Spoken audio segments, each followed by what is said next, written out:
अस्सलामुअलैकुम कोडर्स, आप देख रहे हैं कोड विद एआई विजन और हम आपको खुशामदीद कहते हैं। हम HTML के दो बहुत ही इम्पोर्टेंट एलिमेंट्स सीखने वाले हैं। Number 1 is heading and number 2 is paragraphs. ये दोनों ब्लॉक्स मिलकर वेबसाइट का कंटेंट बनाते हैं और वेबसाइट को वेल स्ट्रक्चर्ड बनाते हैं। सी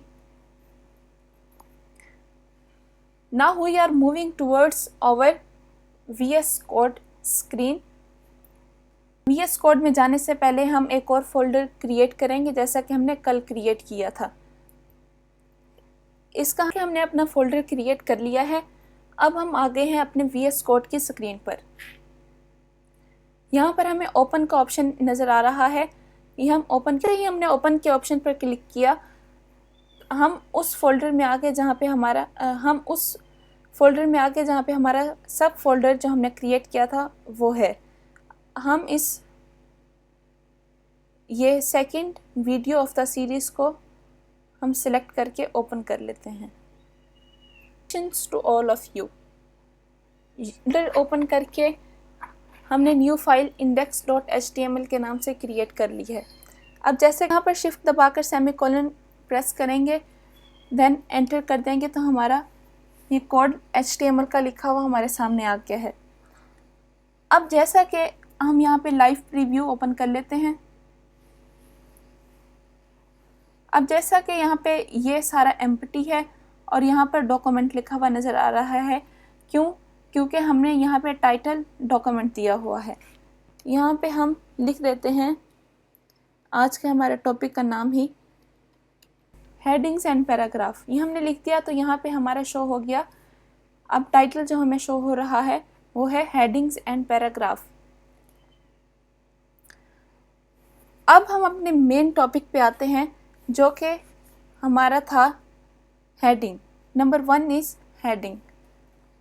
तो यहाँ पे मैं जैसा कि मैंने आपको अपनी प्रीवियस वीडियोस में बता चुकी हूँ कि ये हेडिंग, पैराग्राफ एक्सेट्रा जितने भी हम अभी यूज़ कर रहे हैं ये हम टैग्स की कैटेगरी यूज़ कर रहे हैं। अभी हम हेडिंग का टैग यूज़ करेंगे। टैग यूज़ करने के लिए हमें H1, क्योंकि हम हेडिंग नंबर 1 यूज़ करने लगे हैं तो हम H1 लिखेंगे। H1 जब हम लिख लेंगे ब्रैकेट उसकी क्लोज करेंगे, एंटर करने पर हमारा पूरा टैग लिख के आ जाएगा। अब हमने जो भी हेडिंग लिखनी है हम वो यहाँ पे लिखेंगे। लिखने के लिए हम लिखते हैं ये H1। अब देखें ये H1 हेडिंग है, मतलब ये हेडिंग नंबर 1 है। ये कितना बड़ा लिखा हुआ नज़र आ रहा है। इसी तरह हेडिंग्स की 6 कैटेगरीज होती हैं H1 से लेकर H6 तक। H1 सबसे बड़ी और H6 सबसे छोटी होती है। यहाँ पे मैं इसको बार बार लिखने के बजाय मैं शॉर्टकट की यूज़ कर रही हूँ शिफ्ट प्लस ऑप्शन। मेरा विंडो है, मैं मैक यूज़ कर रही हूँ तो इसलिए मेरा ऑप्शन मैं प्रेस करूँगी और आपका में भी आल्ट होगा ALT। शिफ्ट प्लस ऑप्शन मैंने प्रेस किया और ये बैक स्पेस की मैंने प्रेस की तो ये नीचे आता जा रहा है। हमें 6 हेडिंग्स की ज़रूरत थी, हमने 6 हेडिंग्स लिख ली। ये मैं इसलिए कर रही हूँ कि हमें बार बार ना लिखना पड़े। अब ये आपको कर्सर यहाँ पे नज़र आ रहा है H1 के पास। अब मैं इस सब को अलग अलग रेस करने के बजाय मैं ये कर्सर जहाँ जहाँ पे मैंने रेस करना है वहाँ पे ले जाती हूँ और एक ही दफ़ा बैक स्पेस की दबाऊँगी तो वो सारा एक ही साथ इरेज हो जाएगा। इसको करने के लिए मैं ऑप्शन की और आप आल्ट की प्रेस करेंगे। मैंने ये दबा दिया। देखें अब यहाँ पे भी कर्सर नज़र आ रहा है, यहाँ पे भी नज़र आ रहा है। इसी तरह देखिए अब मैंने आल्ट नहीं ना प्रेस किया हुआ था, पीछे से हट गया।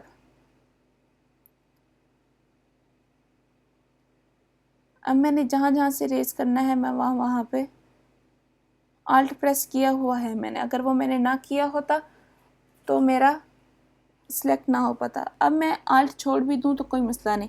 अब मैं बैक स्पेस की प्रेस करूँगी। देखें अब ये सारे का सारा इरेज हो गया।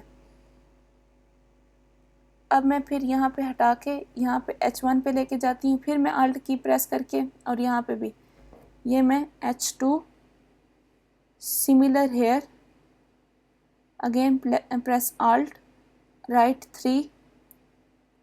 अब मैंने यहाँ पे H1 से लेकर H6 तक सारी हेडिंग्स लिख दी हैं। अब जैसा कि आप यहाँ पे देख पा रहे होंगे, H1 कितनी बड़ी है, उसके बाद H2 छोटी हो गई, H3, H4, H5, H6, इसी तरह ये छोटी होती जा रही हैं। जो हमारा टॉपिक था हेडिंग्स, ये तो हुआ कंप्लीट। अब हम चलते हैं अपने नेक्स्ट टॉपिक की तरफ, जो कि है पैराग्राफ। पैराग्राफ बनाने के लिए हम P टैग का यूज़ करते हैं।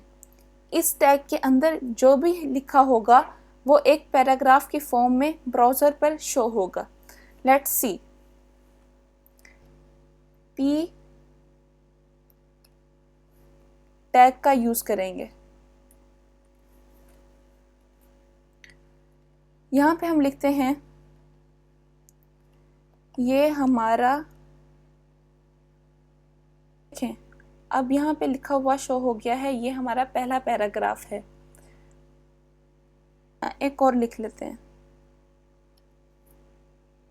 अगेन क्या प्रेस करेंगे? Yes, we will apply P tag.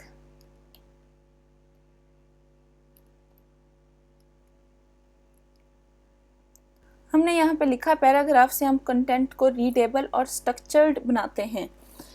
यह आपको नज़र नहीं आ रहा होगा। एक तो हम इसको स्मॉल इन साइज करते हैं, और दूसरा इसको हम यहाँ से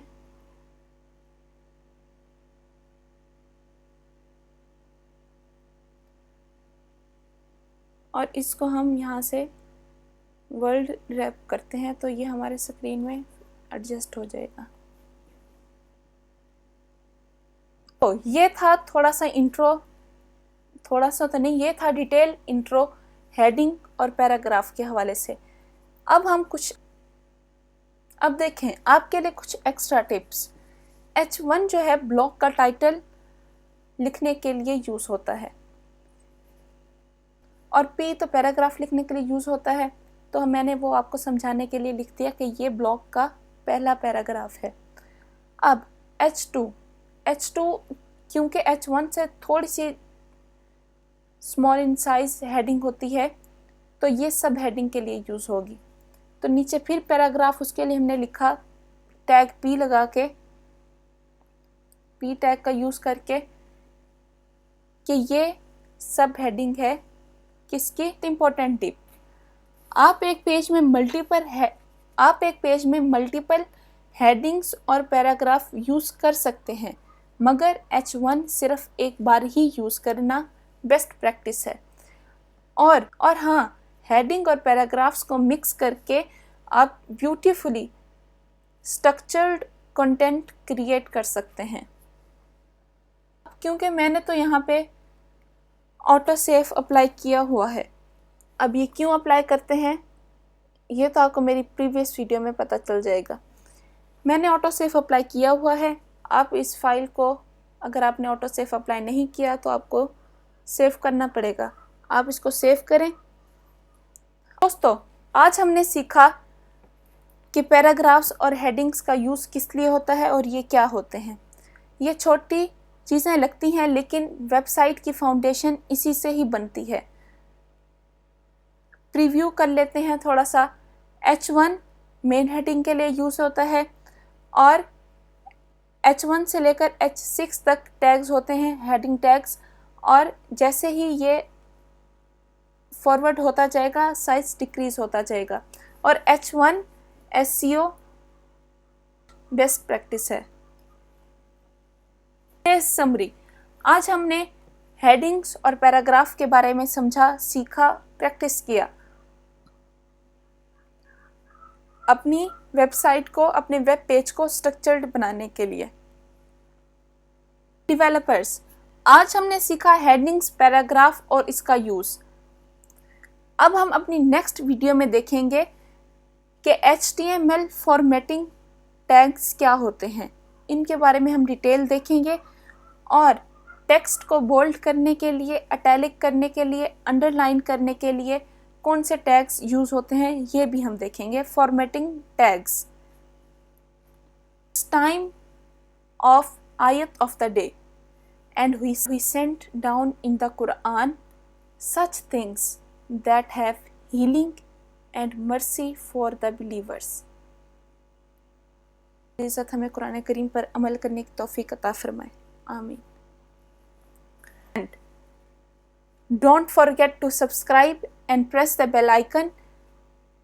Meet in the next video। Till then, stay safe, stay healthy। Allah Hafiz।